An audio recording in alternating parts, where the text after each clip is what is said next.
বর্তমানে একের পর এক সংসার ভাঙছে টলিপাড়াতে, আর সেই খবর সামনে আসতেই মন ভাঙছে তাদের অসংখ্য ভক্তদের। সম্প্রতি বেশ কিছু তারকা দম্পতির ডিভোর্সের কথা আমরা জেনেছি। এবার তাদের সাথে যুক্ত হল আরও একটি তারকা জুটির নাম।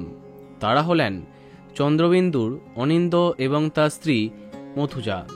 এদিন সামাজিক মাধ্যমে তার স্ত্রী দীর্ঘ পোস্টে জানান, ঘরে বাইরে সমানতালে দীর্ঘ 14 বছর ধরে লড়ে দেখলাম ক্লান্ত হয়ে যাচ্ছি, একা হয়ে যাচ্ছি।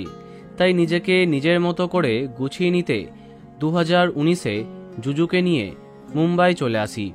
আমার সঙ্গে কোভিড আসে। কোভিড ভয় দিল, দুঃখ দিল, হতাশা, অপমান দিল, কিন্তু ফিরিয়ে দিল ছবি আঁকা, লেখালেখি, ফিরিয়ে দিল নিজের কথা বলার সাহস। এক সময় বুঝতে পারলাম বিয়ে মানে ফুল, আলো, যদিদং হৃদয়ং, কিন্তু সর্বোপরি একটি আইনি বন্ধন। তাই আইনি পথেই বিচ্ছেদ কাম্য। তিনি আরও জানান, জানি অনিন্দ খুব কষ্ট পেয়েছে, আমিও পেয়েছি। আবার সত্যিটা মেনে নিয়ে কোথাও একটা নির্ভরও হয়েছি। অনিন্দ আর আমি তাই আইনি পথে বিচ্ছেদে পা বাড়িয়েছি।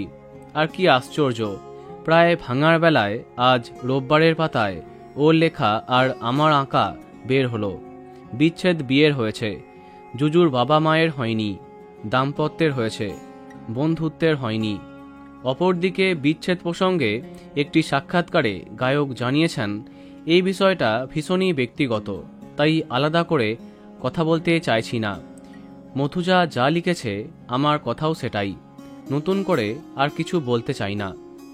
তাহলে টলিপাড়াতে আরও একটি বিচ্ছেদের কথা সামনে এলো। তো বন্ধুরা, এখন তোমার কি মন্তব্য কমেন্টে জানাতে পারো। আর এই রকমই আরও অনেক ভিডিও পেতে সাবস্ক্রাইব কারেন্ট পজ। ধন্যবাদ।